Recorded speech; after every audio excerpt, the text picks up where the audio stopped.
snow fell quietly over the frozen lake house as laughter echoed inside until she said it. My sister's Prettier. It was meant to be a joke. It always was. The kind that hides years of being second. Across the room, the single dad Ethan Cole looked up from his daughter's scarf, eyes unreadable. Elena smiled, waiting for agreement. Waiting for the small, familiar sting of confirmation she had taught herself to absorb without flinching. Instead, his voice cut through the warmth like winter air. Cold, calm, final. I was never looking at her. The room froze, because suddenly, it wasn't a joke anymore. And no one, not her father, not her sister, was ready for what came next. The lake house had always been beautiful in a way that felt designed to intimidate. Elena Voss stood at the end of the gravel drive, her carry-on bag tilted against her leg, and looked at the building the way she looked at all structures she had not designed herself. Carefully, critically, noting the choices that had been made and the ones that hadn't. The cedar cladding was good. The cantilever over the lower deck was ambitious, but executed without confidence. The beam proportions were wrong, and whoever had approved the drawings hadn't caught it. She caught it in under 4 seconds. She always caught things. It had never made anyone love her more. The Harlow Lake property had been in her mother's family for 2 generations, which meant it technically belonged to all 3 of them: Elena, her younger sister Serena, and their father, Victor Voss. Victor had inherited the legal authority over it when Elena's mother passed 8 years ago, and he had exercised that authority the way he exercised most things. Quietly, completely, without consultation. The property was beautiful in the specific way of things that have been well maintained but never loved. Every surface attended to, every repair made promptly, the grounds seasonally appropriate, and the dock boards replaced on schedule, but nothing about it felt inhabited. Nothing about it felt chosen. It was the kind of place that existed to be owned rather than lived in, and it had always made Elena feel, when she arrived, that she was entering a balance sheet rather than a home. Elena had not been invited this year. She had been summoned. The difference mattered. She rolled her bag up the path, gravel crunching under her boots, and pushed through the wide cedar door into the main hall. The smell hit her first wood smoke and pine boughs, and the particular cold sweetness of a house that had been opened after sitting sealed through early December. Someone had placed a vase of white branches on the entryway table. It was either Serena or someone Serena had hired. Elena. Her father's voice came from the sitting room before she had set her bag down. Victor Voss was 62 years old and had never once looked surprised to see anyone. He sat in the leather wingback near the fire, reading glasses low on his nose, a sheaf of papers on his knee. He looked at her the way he looked at quarterly reports, assessing, expecting deficiency, ready to annotate. "You look tired," he said. "I drove 4 hours.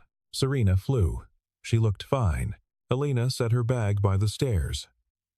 She did not answer. Serena appeared from the kitchen doorway a moment later with a glass of white wine already in hand, cheeks warm from the fire, wearing a cashmere sweater the color of cream. She was 28 to Elena's 33, and she had always occupied rooms differently, filling them, drawing energy toward her, being naturally where the light fell. "You made it." Serena kissed her cheek. Her perfume was soft and expensive. "We were starting to think you'd cancel. I said I'd come. You say a lot of things." She said it lightly, smiling, the way she always softened her edges. Elena didn't answer that either.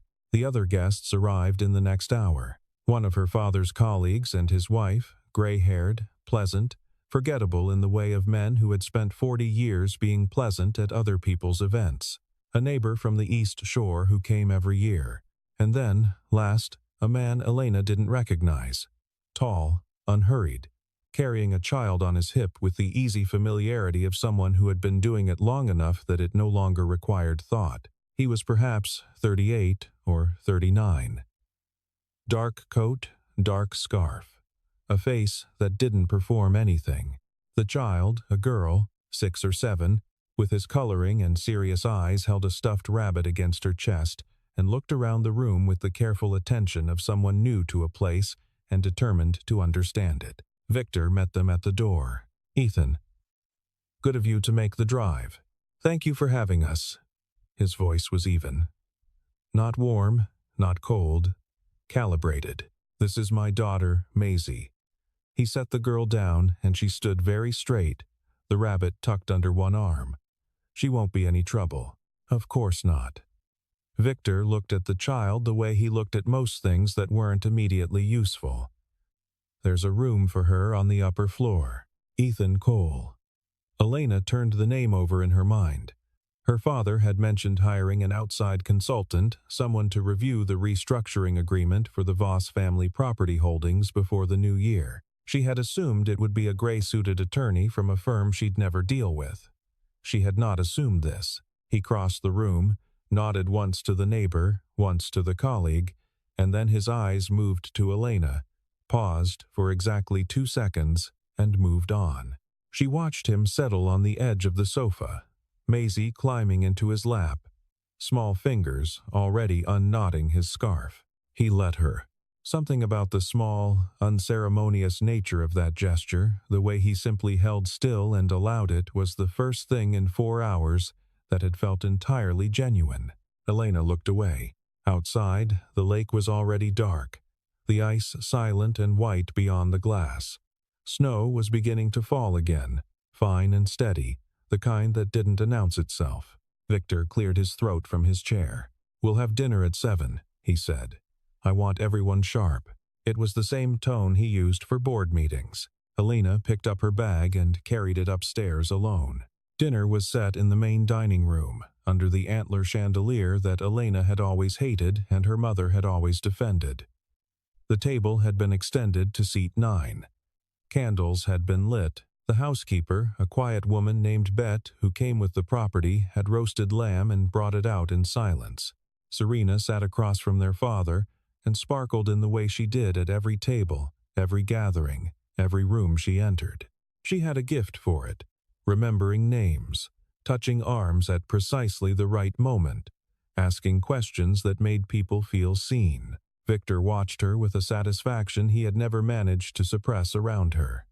It was the look of a man pleased with an investment. Elena sat at the end of the table. She ate her lamb. She answered when spoken to. She watched the snow fall beyond the long windows and listened to Serena charm Victor's colleague into laughing with his whole body. Ethan sat midway down the table. He cut his food without ceremony. He responded to questions briefly and without expanding. He said something quiet to Maisie when she reached across the table, and she corrected herself without argument. He was watching the room. Elena recognized the habit because she had it too. The practiced stillness of someone who had learned that observation was more reliable than participation. The conversation turned, as it always did, to Serena, her recent work on the Harlow Point redevelopment, her committee involvement, the profile piece in a regional architecture magazine that had mentioned her twice. Victor repeated this fact with the careful casualness of a man who had practiced saying it. Serena deflected with charming modesty, and then said something that redirected the praise back to Victor, and he accepted it the way he always did, as his due. Elena watched her lamb. She was not jealous of Serena. She had stopped being jealous years ago when she realized jealousy required a kind of investment in the competition that she no longer had energy for. What she felt instead was quieter and harder to name, a specific tiredness, the particular exhaustion of someone who has been running a race no one told her she was supposed to want to win. Victor's colleague turned to Elena, then kindly, the way people did when they remembered she was there. "And you're in architecture as well, Elena? Structural design?" "Yes. Commercial, primarily." "Anything I'd know?" She named 2 buildings. He nodded without recognition. She had not expected recognition. Serena laughed softly across the table. "Elena's always been the serious one.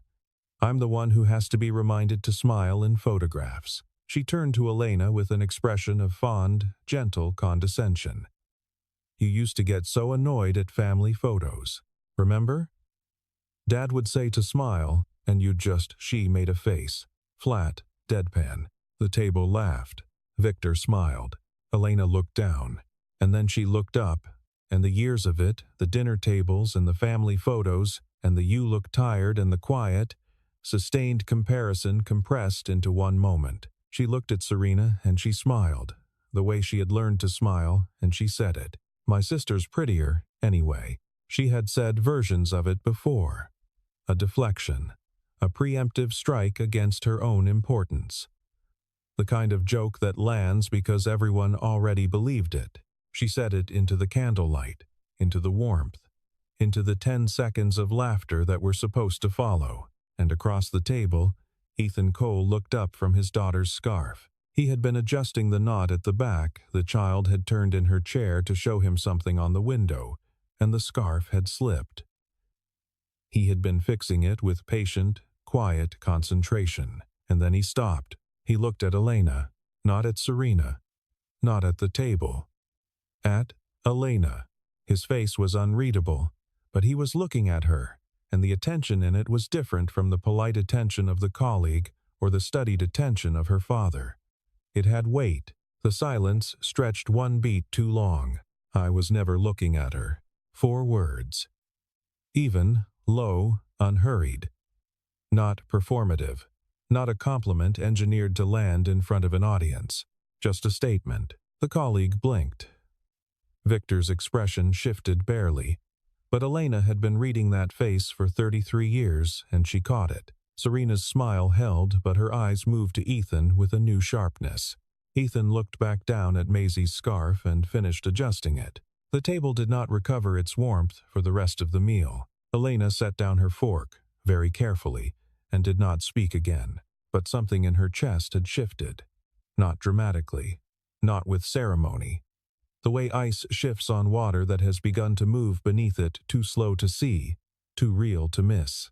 He found her in the library the following morning. Elena had been there since 6, sitting at the wide oak table with her laptop and a cup of coffee that had gone cold. The property files her father had sent her 3 weeks ago were spread across the table. She had printed them, which Victor had criticized as inefficient, and marked them up in blue ink, which he had criticized as excessive. She had kept doing it anyway. She was not reviewing them for Victor. She was reviewing them because she did not trust them, and she had not trusted them since the moment she'd seen the structure of the subsidiary agreement on page 43. Ethan knocked once on the open door and waited. "I'm working," she said. "I know." He came in anyway, which should have irritated her and somehow didn't. He carried his own folder thicker than hers, black, tabbed. He set it on the table with the careful placement of someone who spent a great deal of time managing information. "Page 43, he said. She looked up. The subordination clause. He pulled the chair out across from her and sat down. "You've already found it."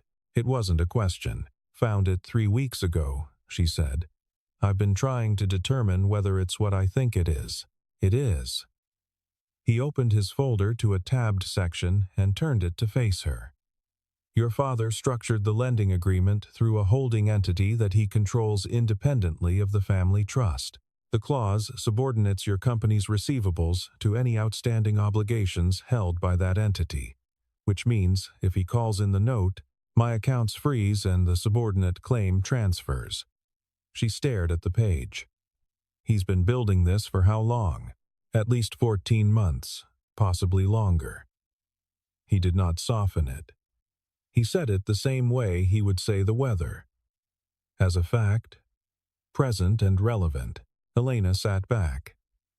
Outside, the lake was white and motionless in the morning light. The snow from last night had settled over everything. "Why are you showing me this?" He was quiet for a moment, not evasive, processing. "Because I was hired to review the restructuring agreement," he said. "My job is accurate assessment. This is material to an accurate assessment. You were hired by my father. I was hired by the estate. Your name is on the estate documents." She looked at him. He looked back at her with the same calibrated directness he'd used at dinner. No performance, no charm, no effort to be anything other than what he was. "What happens if I do nothing?" she asked. He activates the clause at his discretion. You have no legal recourse under the current structure. And if I move to restructure before he acts, then you have approximately 6 weeks before the holiday audit window closes and the clause becomes irrevocable. Elena pulled the folder toward her and began reading. Ethan did not leave. He sat across from her and worked in silence on his own materials, and neither of them spoke for the better part of an hour. She refilled her coffee without offering him any and then, without looking up, refilled his. He didn't comment on it, he just drank it. Outside, Maisie had appeared on the lower deck in a red coat, throwing snow against the railing in handfuls and watching it scatter. Her face was completely absorbed in the activity. Elena watched her for a moment through the window, the pure, uncomplicated pleasure of a child alone with snow, and then looked back at her documents. Ethan followed her gaze for a beat. His expression did not change, but it softened in some way that didn't show on his face something in the set of his shoulders. The slight release of tension she hadn't known he was carrying. He looked back down at his papers. They worked in silence until Bet came to announce breakfast, and Maisie's red coat appeared at the library doorway, cheeks bright, rabbit dangling from one hand. "Dad." She held up the rabbit. "Sophie fell in the snow. We'll dry her off." He rose without ceremony and took Sophie in one hand and his daughter's hand in the other. He paused at the doorway and looked back at Elena. "I'll have the full analysis ready by this afternoon." "I'll be here," she said. He nodded once and left. Elena looked down at the folder he had left behind. Open. Tabbed. The page marked with a precise, clean blue pen, the same color as hers. The storm came in the afternoon. The Harlow Township Community Board held its quarterly review in the meeting room above the hardware store, 20 minutes from the lake house by Winding Road, which, in a January snowstorm, meant 45 and uncertain. Victor had been anticipating this meeting. He had been anticipating it for weeks. He wanted the rezoning approved.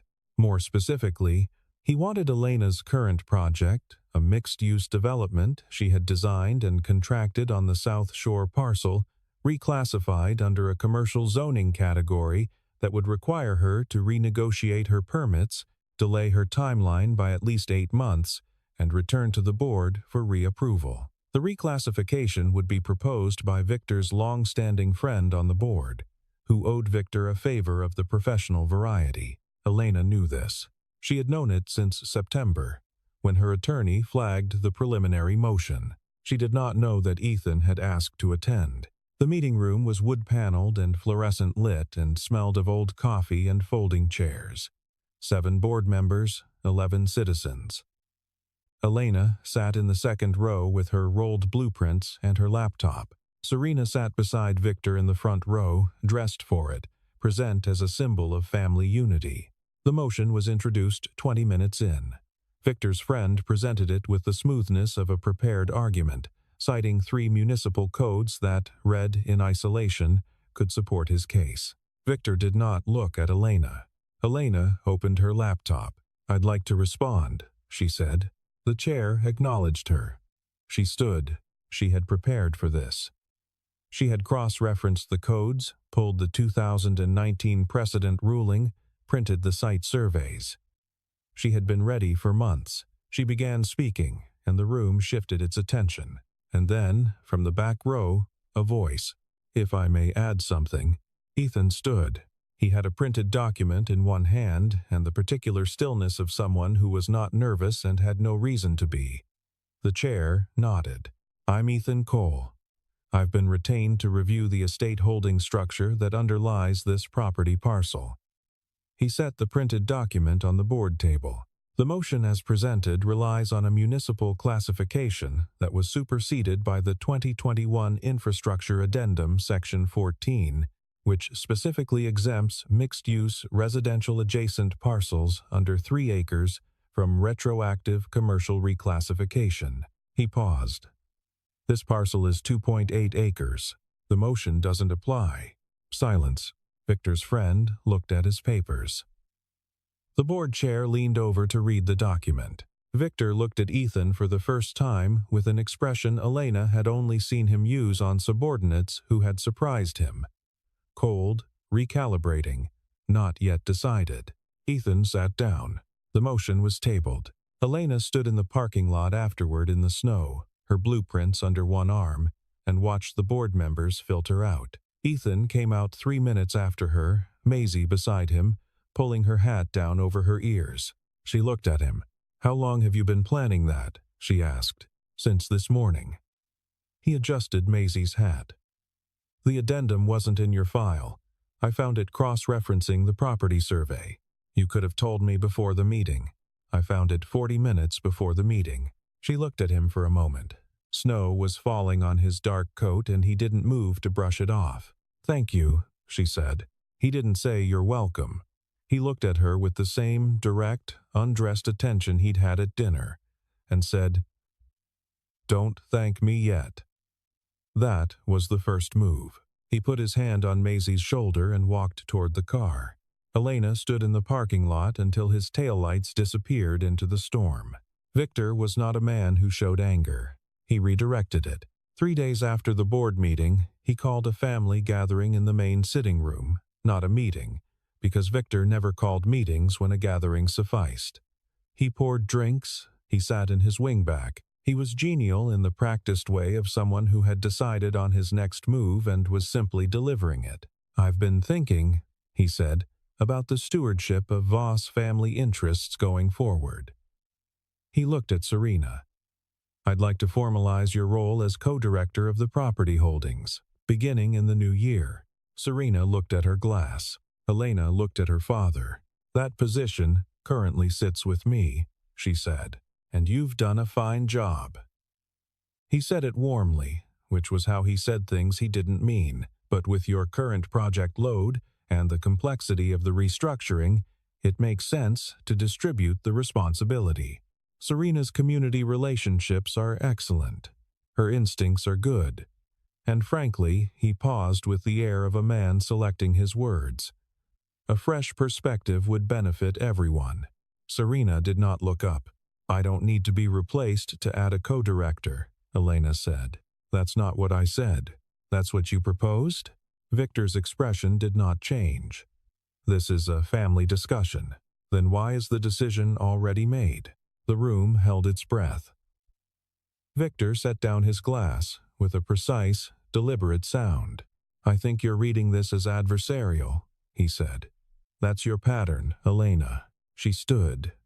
She excused herself before he could finish the sentence, because she had learned 30 years ago that nothing that followed "that's your pattern" was worth hearing, and she was out of practice with absorbing it gracefully. She walked through the kitchen and out the side door. The cold hit her immediately, the hard, clean cold of a lake house January after dark. She had left her coat inside. She walked to the edge of the patio anyway, and stood with her hands at her sides and her breath making shapes in the dark air. She heard the door behind her. Ethan came out without a word. He stood beside her for a moment, not touching, looking at the lake.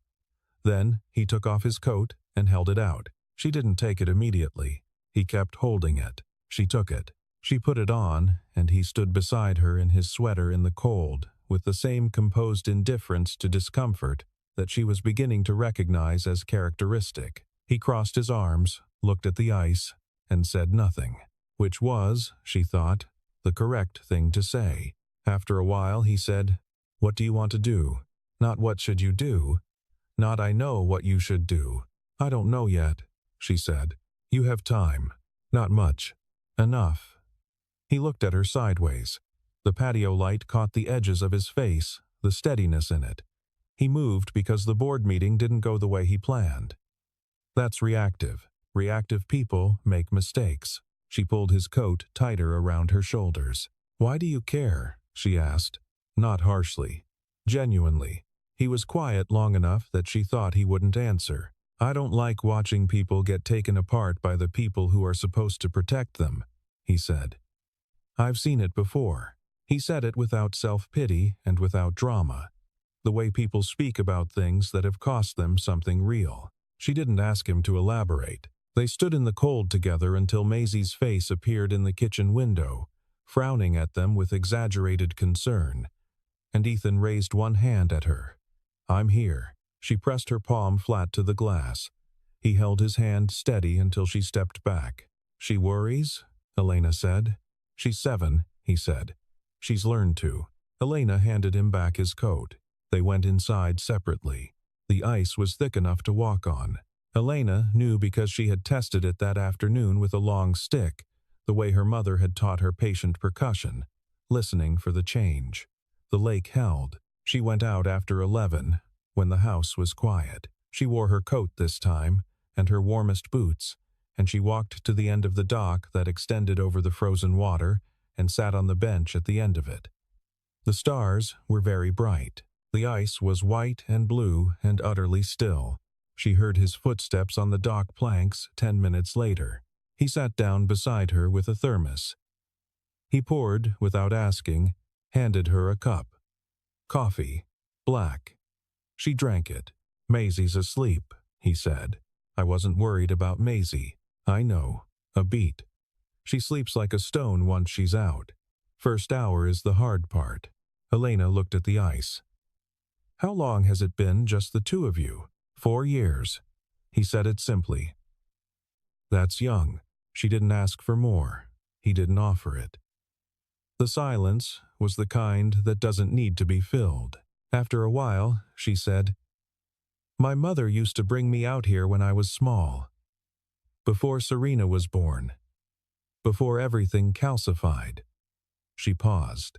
"I used to think if I worked hard enough, I'd earn my way into the room, into the family, whatever it was I was supposed to be earning." She looked at her cup. "I'm 33 years old and I still don't know what I was supposed to be earning." He was looking at the ice. He didn't say "I'm sorry" or "that sounds hard" or any of the other phrases people reached for when they didn't know what else to do. He said, "You're not the one they think you are." 7 words. Flat. Direct. She turned to look at him. "The version they have of you," he said. "The daughter who's second, who works too seriously, who doesn't smile in photographs. That's not you. That's a role they wrote and handed you, and you've been trying to fit it because it was easier than fighting it." She was very still. "How do you know?" she asked. "Because the woman who caught a beam proportion error in 4 seconds, who marked up 40 pages in blue ink because she doesn't trust what she hasn't verified, who walked out into the cold rather than absorb another correction without armor." He looked at her. "That's not someone who's second." The stars reflected dimly off the ice. She breathed slowly. "The things people say when they want to hurt you," she had learned, "rarely feel like weapons when they arrive. They feel like corrections. Like small, necessary adjustments. You spend years absorbing them until they become the architecture of the story. You tell yourself this is who you are, this is what you are worth, this is the room you are allowed to occupy." And the insidious thing, the thing she had never quite been able to articulate, was that the story felt true. Felt earned, because the people telling it were the people who were supposed to know her best. She had never said any of this out loud. "It doesn't change anything," she said instead. "What you think of me." "No," he agreed. "But it changes what you think of you." Eventually, she looked at him for a long time. He looked back without flinching, without performing, without making it anything other than what it was. There was something almost unsettling about being looked at that directly she kept expecting, the look to shift into something familiar. Assessment, comparison, polite diminishment.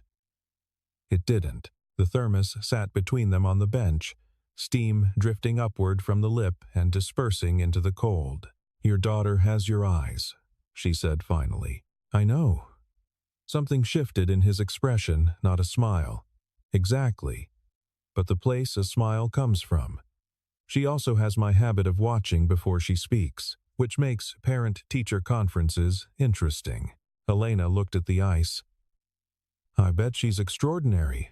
"She's 7, he said. Again. Softer this time. They sat until the cold became unavoidable, and then they walked back to the house in silence. their footsteps on the dock planks, steady and unhurried. At the door, she looked at him. "Thank you," she said. "For the coffee." He nodded once. His hand was on the door. "Elena," he said. She stopped. "6 weeks," he said. "That's what you have. Don't spend them waiting." He opened the door and held it. She went inside. It happened on a Thursday morning. Elena sat at the library table with her laptop, waiting for the quarterly payment from the Hendricks contract to clear a routine transfer, $42,000, the last installment on a 18-month project. She refreshed the account portal. Transaction declined. Account access restricted pending review. She refreshed again. The same message. She called her bank. She was transferred 3 times and placed on hold for 11 minutes, and then connected to a compliance officer who told her, in the careful, neutral language of someone reading from a script, that a subordination notice had been filed against her business accounts by a holding entity called Lakeside Capital Holdings, LLC. "When?" she asked. "Filed at 9:02 this morning." She closed the laptop. Lakeside Capital Holdings. She looked it up in 2 minutes. Registered 14 months ago. Primary officer. Victor Voss. Her father had moved. She sat for a moment with her hands flat on the table and her breathing deliberately even. The room was very quiet. Outside, Maisie was on the lower deck again with a collection of small stones she was arranging in patterns on the railing. Elena picked up her phone and sent one message. He activated it. Lakeside Capital. This morning, the reply came in under a minute. "I know. I'm already working. Don't move anything. Don't call your attorney yet." She stared at the message. "Then, where are you?" "Be there in 10 minutes. He was there in 8. He came into the library with his black folder and sat down across from her and opened it to a section she hadn't seen. He turned it to face her. 4 pages, dense with numbers and annotations. "He moved faster than I expected," he said. It was an acknowledgement, not an apology. "But he moved before the window closed, which means he's nervous. Nervous people activate early." He pointed to the top of the first page. "The subordination is valid under the current structure. But the current structure has a defect." She leaned forward. "The holding entity was registered under a Delaware filing," he said. "But the subordination clause in your lending agreement specifies that any enforcement action must comply with the state law governing the underlying property. The property is in this state. Delaware subordination filings don't automatically transfer enforcement rights across state lines without a secondary registration, which..." He turned to the 3rd page. Lakeside Capital Holdings never completed. She read the page. "Twice. That's the defect," she said. "That's the defect." He looked at her steadily. "It doesn't solve everything, but it buys time. And time, right now, is the material thing." She sat back. Her hands were not shaking, but they wanted to. She pressed them flat on the table. Serena knocked on the doorframe. She had been quiet since the sitting room conversation. Elena had watched her over the past 3 days, the way she moved through the house more carefully than usual, the way she didn't sit next to Victor at dinner, the way she looked at their father sometimes when he wasn't watching, with an expression that was not the fond compliance Elena had always attributed to her. Serena came in and sat down in the chair beside Elena, which she had never done before in her life. "I didn't know," she said. Elena looked at her. "About Lakeside. About the clause. I didn't know any of it." Serena's voice was careful and very controlled. "I want you to know that." Elena looked at her for a long moment. "I know," she said. And she thought she did. Serena looked at Ethan. "What do you need?" He looked at her for a moment, assessing. "Everything you have from Dad on the restructuring timeline," he said.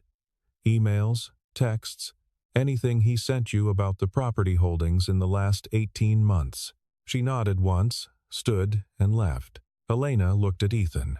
"You expected that," she said. "I thought it was possible." He closed the folder. She's been watching him the same way you have, just from a different angle. Jonas Reed had worked for Victor Voss for 6 years before Victor had made the mistake of involving him in the lakeside structure. Jonas was meticulous, deeply conscientious, and possessed of the particular personal ethics of someone who had grown up poor enough that dishonesty had never seemed like an option worth the risk. He had not understood, when he filed the initial documents, exactly what they were part of. He had understood 3 months later, when he'd seen the full picture. He had kept a copy. He arrived at the lake house on Saturday morning uninvited, unannounced, driving a sensible gray sedan with a broken defroster and wearing the expression of a man who had made a decision and was following it through before he lost his nerve. Elena met him at the door. She had not known he was coming. Neither had Ethan, but he was in the library when Jonas walked in, and he recognized him immediately with a quiet nod that suggested this was not entirely a surprise. "I called him," Ethan said. Elena looked between them. "I've known Jonas for 3 years," Ethan said. "He handled the legal filing for Lakeside. I had a conversation with him yesterday." He looked at Jonas. "You brought it?" Jonas set a manila envelope on the table. Inside, a USB drive, a printed email chain, 17 pages, 2 PDF exports of internal transaction records. "The email chain is between your father and the attorney who structured the subordination clause," Jonas said. He sat down, and the expression of a man following through on a decision settled into something quieter. The expression of someone who has already paid the cost in anticipation and is simply completing the transaction. The third email, dated November of last year, is Victor outlining the intended activation timeline. "He planned this before you signed the amended trust agreement." Elena looked at the page. The email was clear. It was methodical. It had the particular unsentimental quality of her father's thinking, strategic, forward-projected, unencumbered by the specific humans involved. He had structured this before she'd signed. He had watched her sign it. Ethan was already reading. He went through the chain with the focused speed of someone who read financial documents the way other people read novels, not linearly, but by pattern, by implication, by what the gap said. Outside, the storm that had been building since morning finally arrived.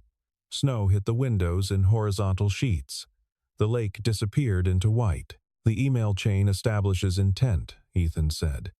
"Combined with the defective secondary registration, it creates a strong case for fraudulent inducement, which means the original subordination agreement could be challenged as void." "Could be," Jonas said. "Or would be." Ethan looked at him. "Would be." With the right filing. Elena was quiet. She looked at the email chain, at her father's precise, unhurried sentences, at the attorney's confirmatory replies, at the documented mechanics of something that had been built around her while she was working, while she was driving to family dinners, while she was standing in this house being told she looked tired. "He counted on me not looking closely enough," she said. "Yes," Ethan said. "He's always counted on that." Ethan looked at her. He was wrong. The storm pressed against the glass. Elena picked up the printed pages and began reading from the beginning, blue pen in hand, and the room settled into the particular focused quiet of people doing necessary work. They waited until Sunday evening, not for theater for precision. Sunday evening, Victor would be relaxed. The week's business settled. His guard, as much as Victor Voss ever had a guard, appropriately distributed, and Ethan had spent Saturday night and Sunday morning completing the filing documentation and having a 40-minute phone call with an attorney in the state capital who specialized in fraudulent inducement cases. The dining room. Bet had set the table for dinner, candles, as before. Lamb again. The chandelier cast its amber light across the mahogany surface. Victor sat at the head, genial, satisfied. Serena sat to his left, her face composed, her hands in her lap. Elena sat down across from her father. Ethan sat at the end. Victor poured wine and looked at the table with the contentment of a man who believed the game was over. "I want to discuss the formalization of Serena's co-directorship," he said. Now that the new year is approaching, I think. Before that, Ethan said. Victor looked at him. I have some materials to review with the family. He opened the black folder and placed the first document on the table, centered, within everyone's sight. The formation documents for Lakeside Capital Holdings, LLC. Victor's expression did not change. He was too controlled for that. The second document is the email chain between you and your attorney, dated November of last year, outlining the intended activation of the subordination clause and the timeline for executing it. He placed the email chain beside the first document. The third is the cross-state registration defect, which renders the enforcement action legally invalid under the governing state law. Silence. The fourth is the fraudulent inducement filing, which was submitted to the court this morning. Victor looked at him for a long time. You were hired by this family, Victor said. I was retained by the estate. Elena's name is on the estate documents. He said it without emphasis. I reviewed the estate. This is my review. Victor's jaw moved. He was recalculating. Elena could see it, the way she had always been able to see it, the way a machine recalibrates when its input has changed. The court filing is preliminary, Victor said. It can be contested. It can, Ethan agreed. The email chain makes that difficult. The documentation is complete. Ethan. Mr. Voss. Still even, still unhurried. You structured a financial trap around your daughter, using her own company's receivables as collateral, with the intent to transfer controlling interest to yourself without her knowledge. The documentation establishes that, clearly. He looked at Victor without anger, without triumph, with the same calibrated directness he brought to everything. The question now is how this proceeds. Serena placed an envelope on the table. She did not look at her father when she did it. She placed it precisely, flat, at the center of the table, and she folded her hands in her lap and looked at the candle flame. Victor looked at the envelope. That contains every document he sent me regarding the property restructuring over the past 18 months, Serena said. Her voice was very steady. I've had copies made. Victor looked at his younger daughter. Elena watched him. She had imagined this moment before, not this specific version of it, but some version, some reckoning. And she had always imagined feeling something large, some flood of vindication or grief. What she felt instead was quiet. Still, the particular stillness of a lake after the storm has passed and the surface has had time to settle. Victor looked at the documents, at Ethan, at Serena, at Elena. He looked at Elena for a long moment. And in that look, she was 33 years old, and she had been reading that face her entire life. She saw the things she had never quite been able to name. Not contempt, not indifference, but something worse and more precise. Recognition. He had always known exactly what he was doing. He had calculated that she would be too occupied with the actual work of her life, the projects, the documents, the buildings she built with careful, verifiable precision to look up and see the walls being constructed around her. He had been wrong. Not about the walls. The walls had been real, and the construction had been careful, and she had nearly not seen them in time. He had been wrong about her, in the end. About what she would do when she saw them. About who would be standing beside her. About whether she would be alone. He picked up the pen that Bet had placed with the place settings, and he signed. The scratch of it across the paper was very quiet. The candles did not waver. Outside the storm glass, the snow fell without comment. The storm ended in the night. Elena stood on the lower deck in the morning and watched it.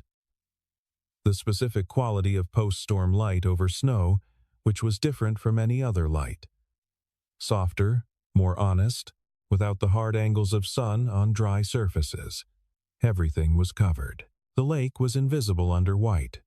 The dock extended into it, the wooden planks blanketed, and the bench at the end held a drift of snow shaped like something a child might have built with her arms. The house behind her was quiet. Victor had left that morning.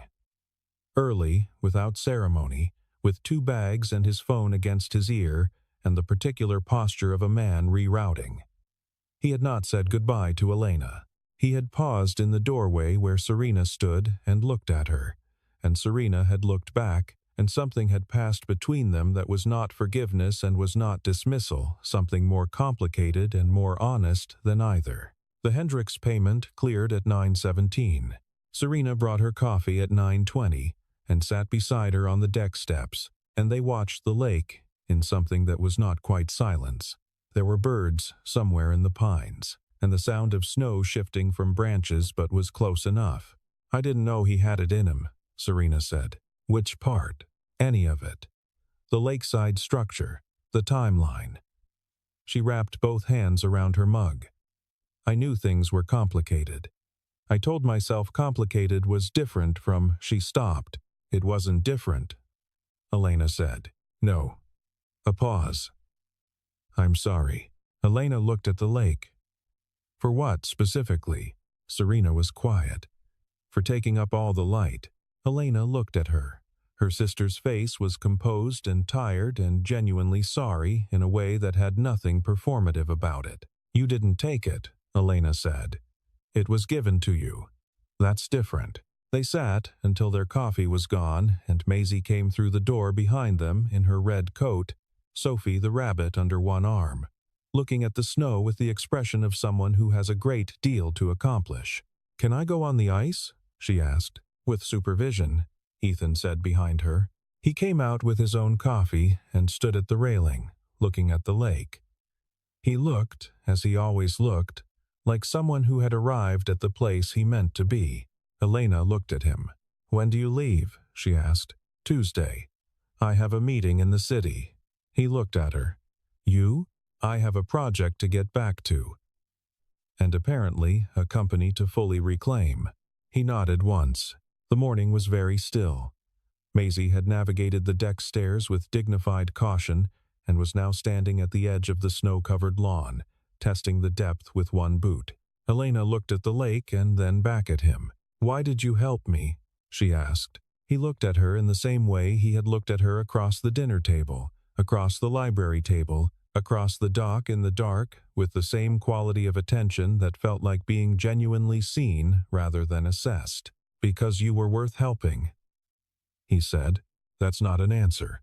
"Yes, it is." He looked at the lake, then back at her. And his voice was different still even.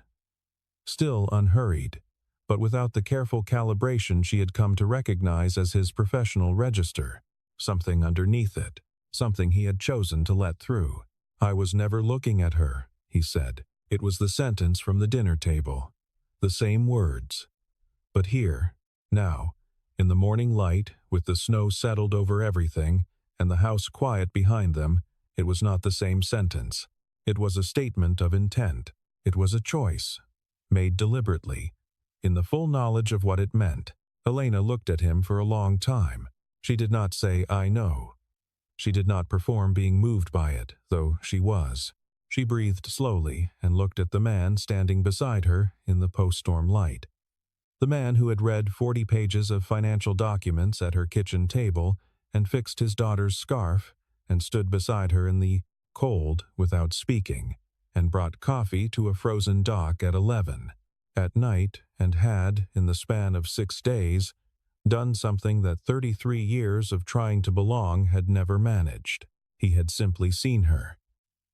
Without the framework of comparison, without the architecture of the family story, without the role she had been handed and worn until it fit. He had looked at her across a dinner table and told the truth without decoration, and then he had kept telling it, quietly, in the way of a person who tells the truth because they don't know how else to be. She was not, she realized, accustomed to that, and she said, "Okay," one word. Her own kind of statement. His expression moved that place below a smile, that origin point, and he looked back at the lake. Maisie had made it to the ice.